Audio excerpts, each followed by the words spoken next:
another episode of Laugh and Love, a Christian Marriage Tale. My name is Mike.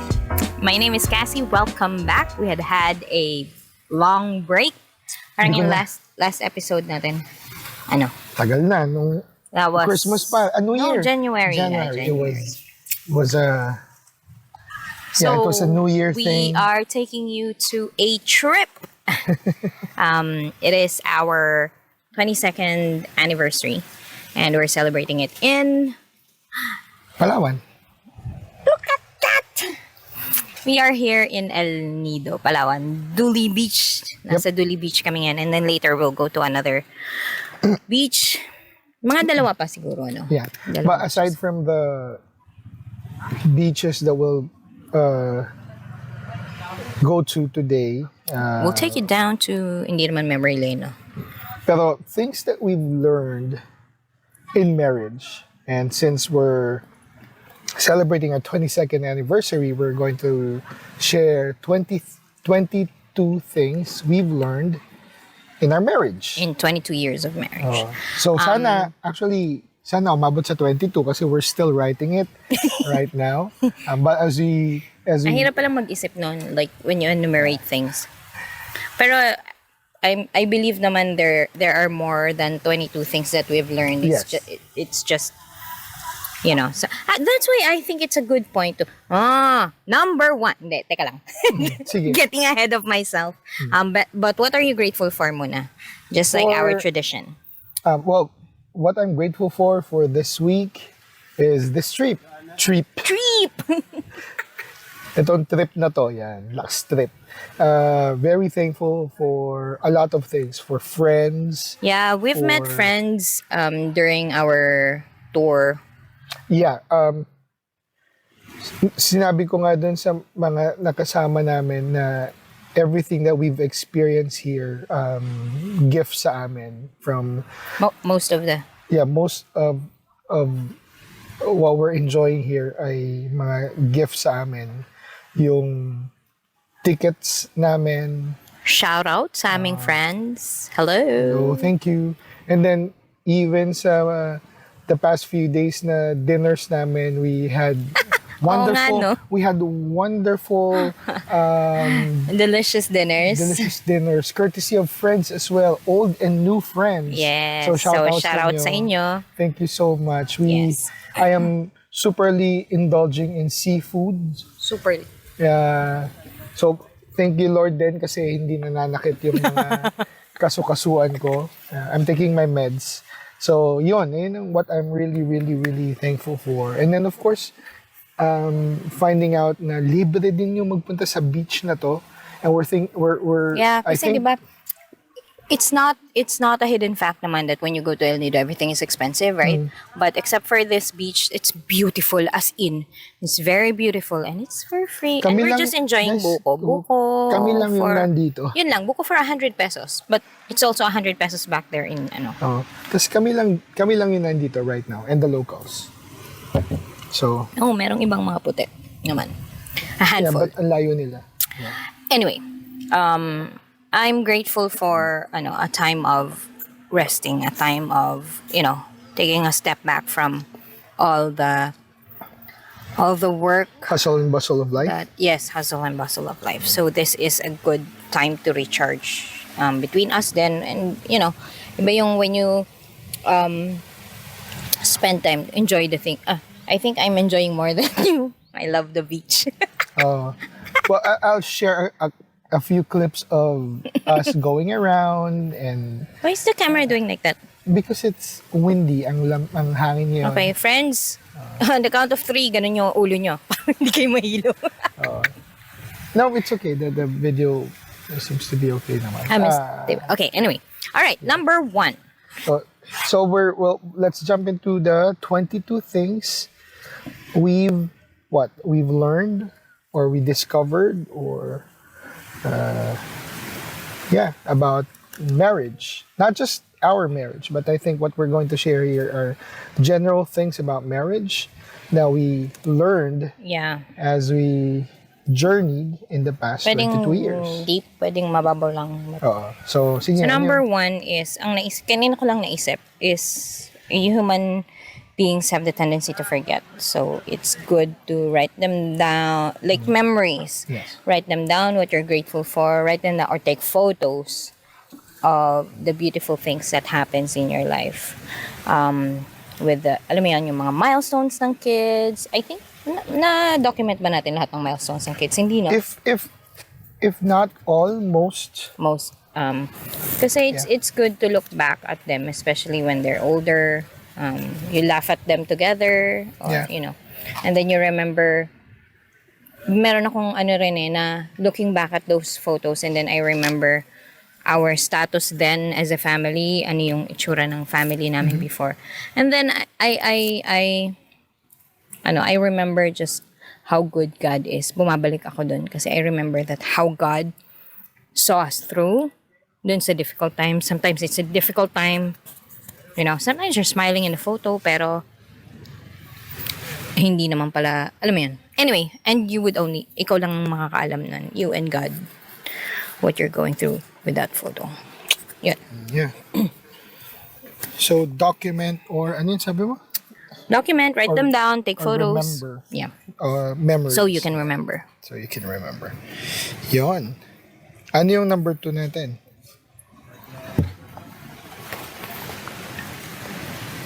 Yan. In the 22 years of our marriage, we learned to communicate. Properly. Properly. I think ayun yung keyword. We learned to communicate properly. There's a need to sort of, paano ba yun? Reciprocate? Hindi. Communication is both listening and speaking or talking. And it's important, especially for the husbands, it's important to listen and listen well. I mean, we have the tendency to tune out things. Or may prejudice na. Or hindi lang naman sa I'm speaking in behalf of men in in general. In general, there's prejudice sometimes na eto na naman ko kontrahin ako or whatnot. Pero most of the time for men, when it comes to listening, we have the tendency to tune out. Kasi nga 25,000 words yung kailangan mong pakinggan every day, diba? So you have to tune out the noise, the joke lang. Tune out the 20,000 words. Oo. Tapos paano kung high pitch pa, di ba? What are you trying to say? I'm trying to say that I still have healthy ears and eardrums. Biro lang. But yeah, communication is important. May it be talking about plans, talking about important things in life, or even when challenging times come and you need to talk about the issues that you have, the problems that you are currently going through, communication is important. And being able to, dapat nga yung spouse mo yung number one kasangga mo and the number one confidant. Tama ba? Confidant is the person you always talk to na anything na dapat pag-usapan or even hindi dapat pag-usapan, even your personal challenges, even your alam mo yun, yung mga weaknesses mo na nakakatakot, baka iniisip mo na naku, ano sasabihin ng asawa ko pag sinare ko to, dapat mas hindi ka matakot na you should be able to communicate it kasi yung asawa mo yung tutulong sa'yo through all those challenges. Ayun. So, yun, communication is key and important and something that we learned in the past, in the 22 years that we've been together. The next thing we learned in the 22 years is we realized when raising kids, the days are long, but the years are short. Like when you're raising a child, parang sometimes, diba, sinong naka-experience ng nakukulitan sa anak? Diba? Kailan ba to tatahimik? Itong buong araw na to, kailan ba siya matutulog para manahimik na? Parang ganun. The days are long and it seems like it's not gonna end But next thing you know, they're already teenagers. So I think it's good to cherish the moments nga na maliit pa sila. So you won't know when the last time would be na they would ask for them to be picked up, diba? Or the last time that they would ask for milk from you, or the last time that they would ask Carry you to me. fix Or, yun nga, pick up. The last time that they would ask you to fix their hair, yeah. or tie their shoes, or dress them up. Yeah, so and even in marriage, sometimes the days might feel long as well. Na ito na naman, especially when you're going through challenges, na ito na naman. But when you look back, who would have, kami nga, parang, 22 years. So parang, I've been married longer than I've been single. So, who would have thought, diba? Na ganun siya kabilis. Pero there are times it would feel like everything is dragging and so slow. Pero, Meron ako office mate before na at that time, I think we were only married for like less than 10 years. Tapos she's married for 15 years. Tapos parang ako na, talaga? 15 years? Ganun pala yun. Next thing you know, it's 22 years. kami na yung, 22 years na kayo? Yeah. We're old. Yan. See, anong next? We learned to cook and bake. Yeah. More of she learned to cook and bake. Yeah, we learned to survive. Tama ba? Parang ganun ba? Survive talaga. Oo. But yeah, madami na ako natutunan. Paborito ng mga anak ko yung spaghetti ko na instant spaghetti. Dati kasi lang eh. Tilapia lang. Ano ko lutuin? Ay! The next one is the value of friendship in marriage. Walang you and me against the world.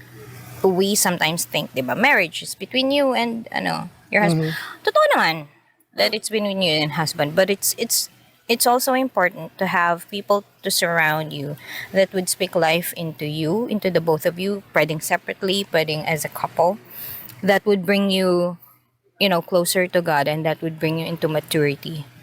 Yan. Yeah. Friends are important because they journey with you. So it's very important as well to choose the right people and choose the right friends. When I say choose the right friends, ito yung mga core friends that you have. So for us, we've got a lot of friends.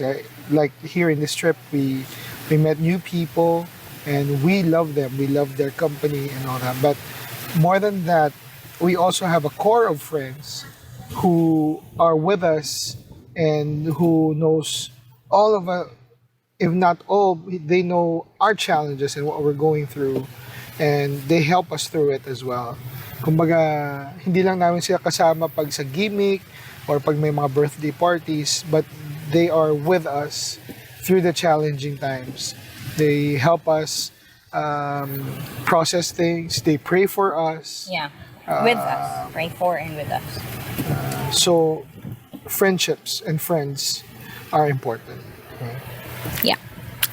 And the next one is we learned that we have to dive into our child's world. I think we've mentioned this. We've mentioned this when we talked about before, raising yeah. kids. Yeah. So we dive into the child's world. Don't force them to rise to yours. Kasi, well, they haven't gone through what we've gone through. Ganon. We don't force them to understand the things that we already understand. Yeah. But we dive into their world and see what they're... Kasi kaya natin eh. Tayo yung kayang to listen. Tayong kayang umintindi. Is what I mean. Yo. So yeah, if your child is into what? Ano bang trip ng mga anak natin? Pusa. Although I don't have to dive into them because I'm still there. we now have 10 cats. Hi! Does anybody want to adopt kittens? We have 4 new kittens. So anyway, yun.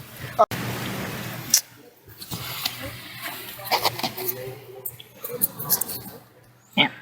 So what's the next thing that we learned in our marriage? Buko. Buko, kittens po. Masarap ang buko. We learned yung love language. It was in our marriage that we learned that, diba? Kasi, well, it's a new concept. Anyway, when we learned that, sobrang, well, at least for me, parang naintindihan ko yung mga bagay-bagay na nangyayari. Diba? Why we respond a certain way, why we react to certain anong tawag mo na? Stimulants. For example, pag binigyan ka ng gift, pag in-appreciate ka, or pag nagugas ng pinggan, or pag ano pa ba? Oh, yung mga ganung bagay. Yeah. So yeah, Sarap po. I believe that's important to know. It's good to know. It's not going to make or break your marriage, but it's good to know. It helps. It really helps. Yeah. We've learned that eating together is important. Meron kaming non-negotiable meal sa Yeah. bahay. At least one. We eat together. Sabay-sabay kami magkakasama. So usually dinner time yan. Kasi during lunch, nasa school sila.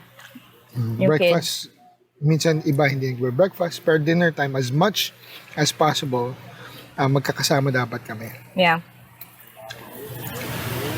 Pang ilan yan? Pang 7, 8. nope, 8 na yan. Nope, 7, 8, yeah. Tapos ano yun yung when we talk about yung we eat together, miski walang gana or busog pa, You stay on the there. table. They're there, kasama pa rin namin sila sa table. So nagkakwentuhan, ganun. And Kung the thing is, that's why we fight for that time together. Kasi, yun yung time that most of us, at least in our family, we're already relaxed kasi the day is almost the end. At least for most of us. Kasi ako magsisimula pa lang yung buhay ko eh. Pero nandun na yung relax na sila. And then they talk about their day. And then they talk about their challenges. Or they talk about the funny things that they found. Or, alam mo, yung mga ganun. And it's a good thing to laugh on the table and have conversations with it. Yeah. It's really important to have conversations with And your children. it's an opportunity for them as well to bond. Kasi syempre may mga age differences sila. May mga barkada naman sila ng kani-kanila. Pero when they get to sit together, tapos yun nga, when they start talking about what has happened through their days, and they laugh together, they're basically, when they laugh together, they're vulnerable. Mas grabe na silang mag-alaskahan or gano'n, or magpikunan sila. It builds a certain bond sa kanila na they're more comfortable with each other. So pag may mga challenges, miski nag-aaway sila, alam nila yung mga bagay na kailangan na nilang balikan at alam nila yung mga bagay na importante. So, yun. Yeah. That's Next. what? That's what? Number. Hindi ko na alam. Number 9. The goal of marriage is not... This is number 9? This is number 9. The goal of marriage is not happiness. Kasi, paano kung hindi ka na masaya? Paano kung nabore ka na sa kanya? Paano kung you're going through something challenging? You're going through something difficult? Hindi ka na masaya. And you'll end the marriage na. Yeah. So, no. So, that's a no.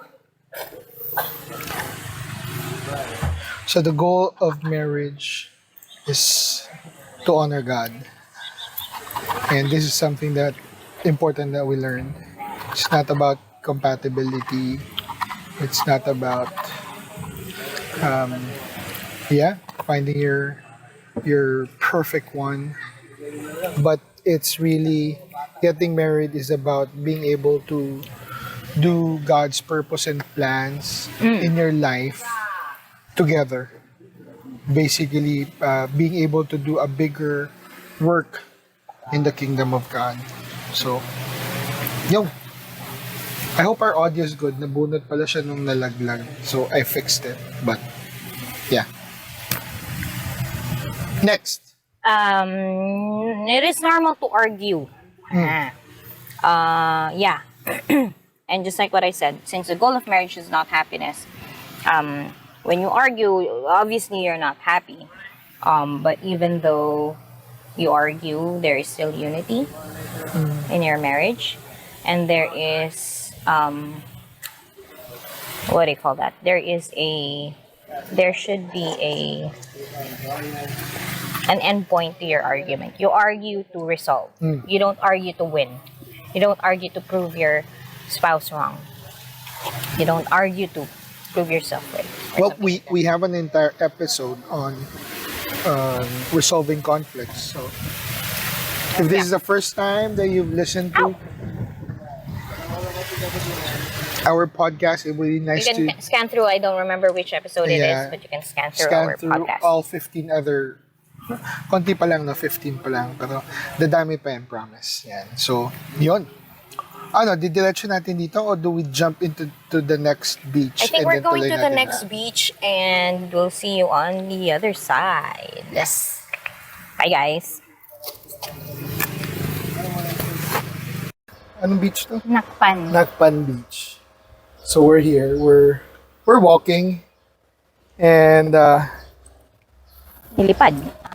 sige, tuloy natin yung kwentuhan natin habang naglalakad kami. Kasi may titingnan kaming isang space. But look at that. Look at the beach area. Ang init, grabe. Oo. Okay, so next. Ano daw? So, the last thing that we said, it's normal to argue. And then the next one is, masaya palang maging kalbo. Na-learn ko yan. During the pandemic, I shaved my head. Yeah, she did. Walang, syempre nagsashampoo pa rin ako noon kasi meron like half an inch or something. Dito tayo. Ayan, we're walking and we're figuring out things. But, Ang init. ang init dito. Ang ganda ng beach. Ang ganda ng place. Pero ang init. Yeah. Well, I've learned na masaya naman maging kalbo. Matagal na. And super bilis Yung kamay maligo.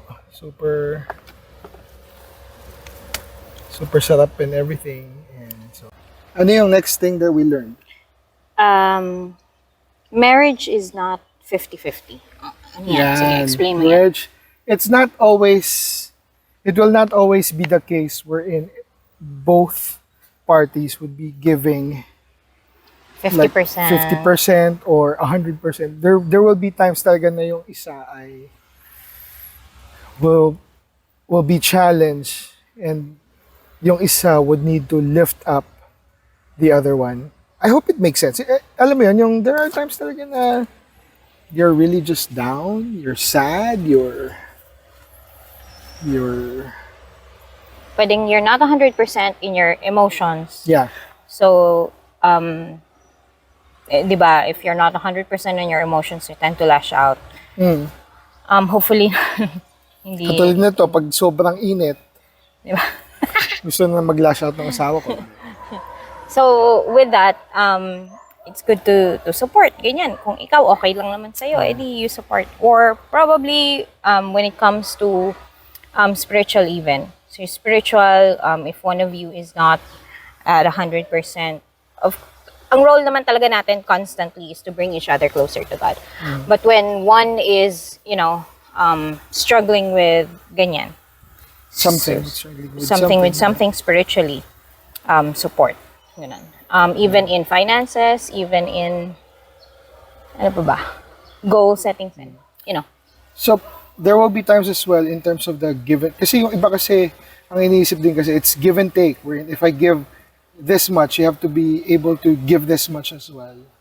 But wala namang bilangan when it comes to marriage. Actually, because we see marriage as a covenant.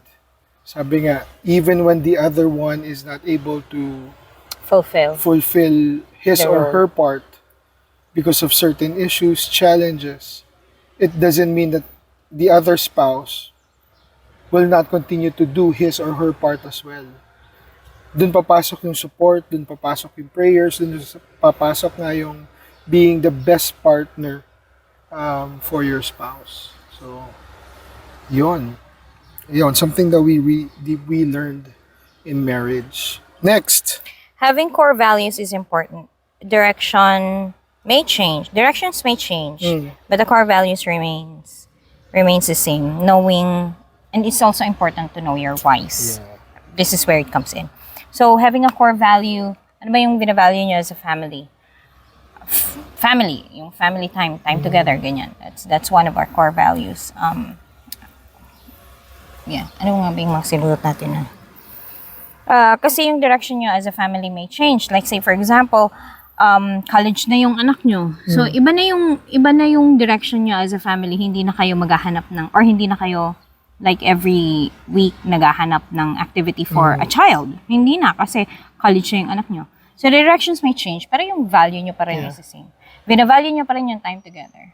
Pero iba na yung ang tawag doon, output. Yung sinulat nga namin when it comes to things that we value, yung integrity, helping each other grow in whatever or wherever God would lead each other. So yun yung mga core values namin sa marriage namin. Another one, yung sa amin mag-asawa, yung isang core value namin na hindi kami maghihiwalay in terms of work, na hindi kami we won't go LDR because of work. So ayun din yung isang core value namin. That's why even through the challenging times, pinaglaban namin na magkasama kami, na kahit may mga opportunities pero dahil lalayo yung isa, hindi namin kinuha. It wasn't something that we were interested in at that time. Yeah. We're actually on the third beach and we opted to stay here kasi ang ganda. Ang daming mga Ang init dun sa isang. ang daming mga magagandang lugar dito. Sarap ng lunch namin kanina. We'll Yeah. share a picture of it. Dito ko ilalagay sa mamaya. Or dito. Or pwede, basta, yun. Anyway, ano na tayo? So, let's continue with our discussion and our topic.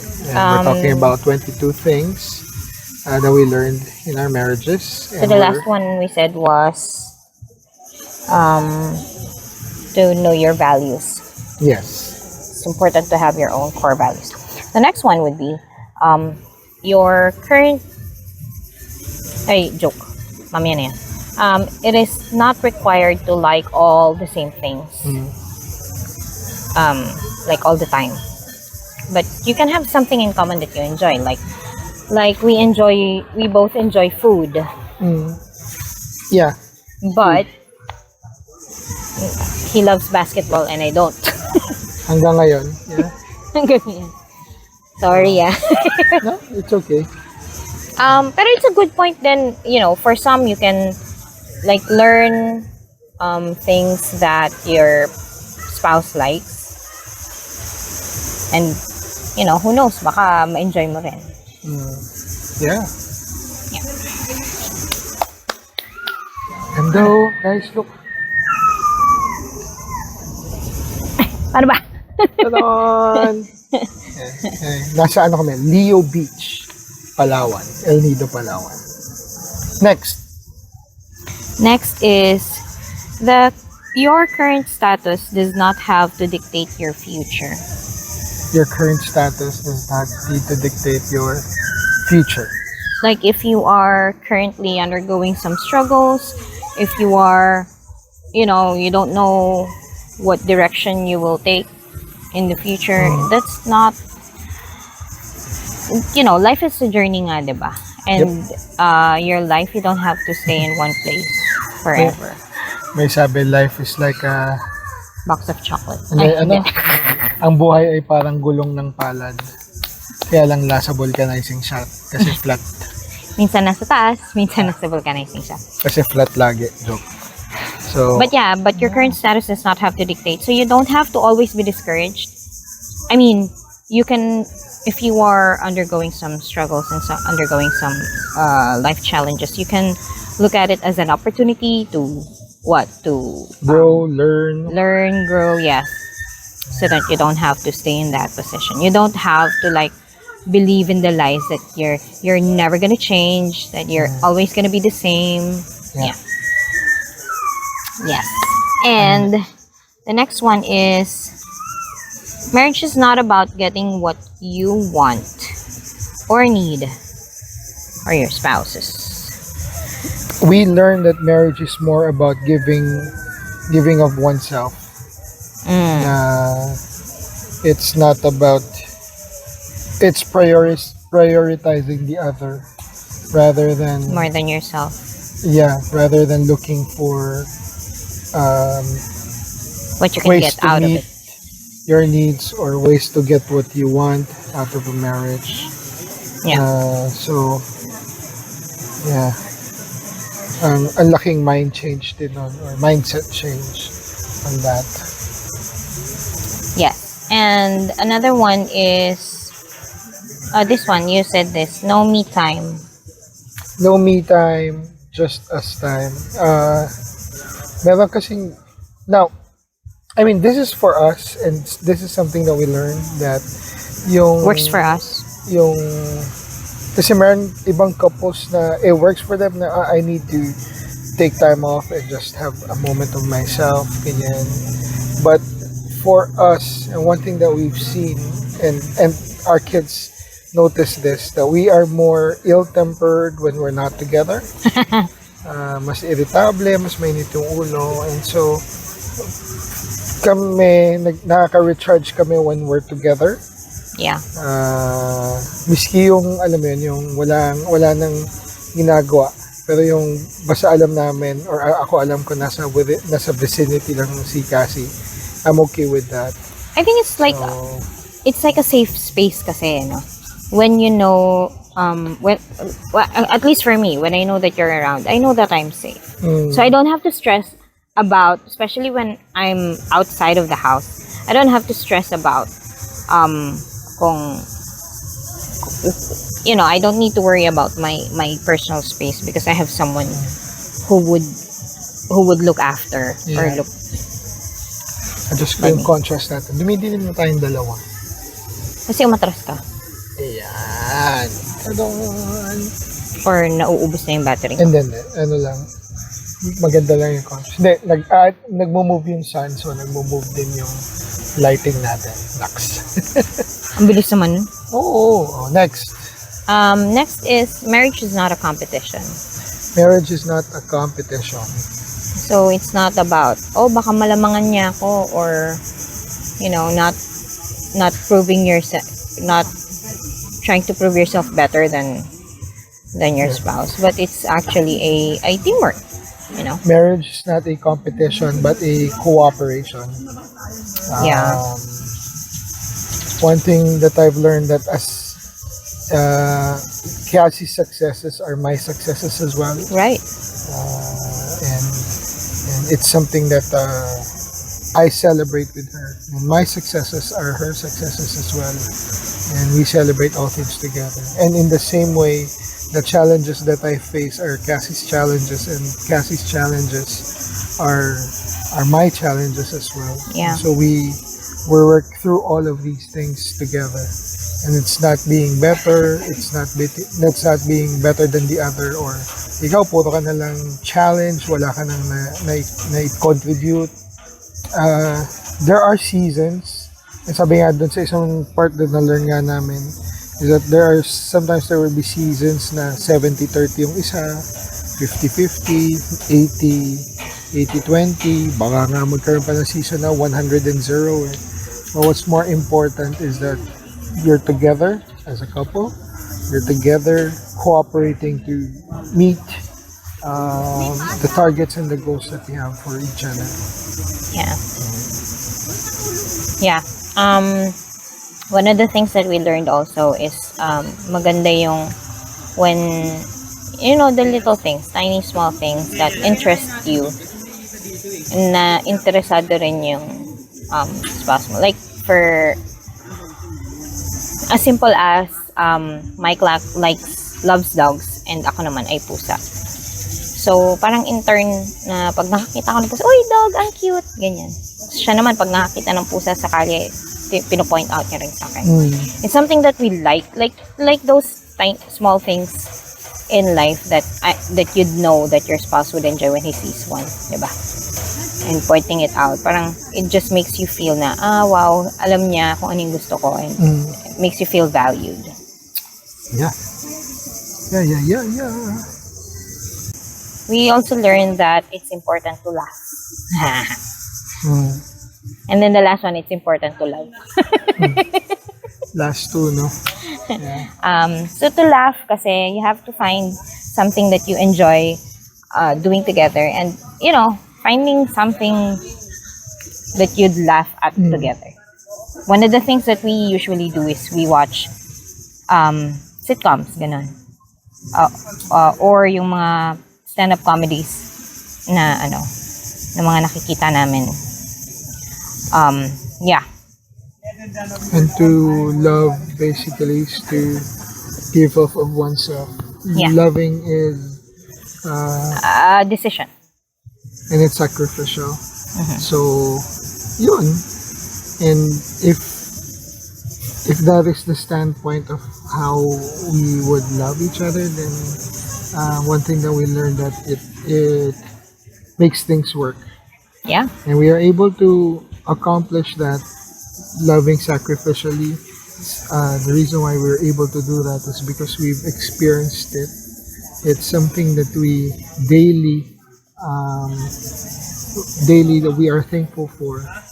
Kasi God, Jesus, sacrificially loved us and gave Himself up so that we can have this life that we have right now. Yeah. The family that we have right now, even the blessings that we have right now. It's a testament of God's love, His sacrificial love for us. So that's why we get to celebrate 22 years in this wonderful beach. Yeah. Ta-da! Yan. We're looking forward to be back in the groove of, Yeah.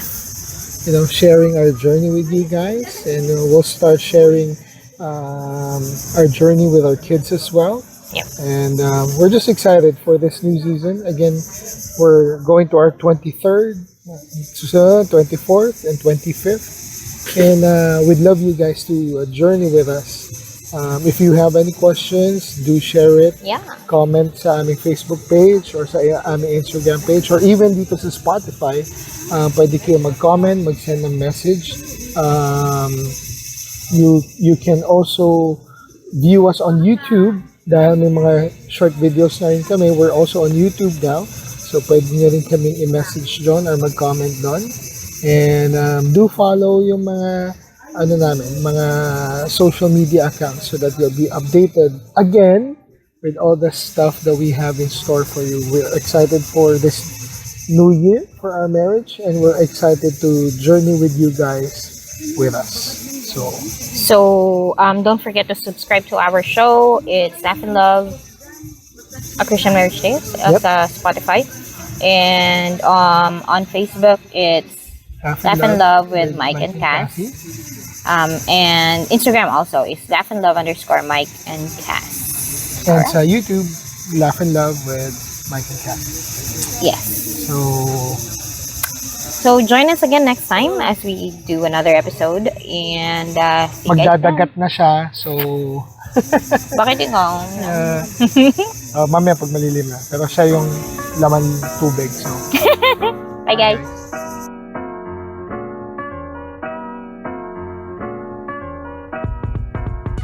thank you all for tuning in. We can't wait to share our stories and create beautiful memories with you. Remember to subscribe to Laugh and Love, A Christian Marriage Tale. Also, follow us on Facebook and Instagram. Until then, keep smiling, keep loving, and keep laughing.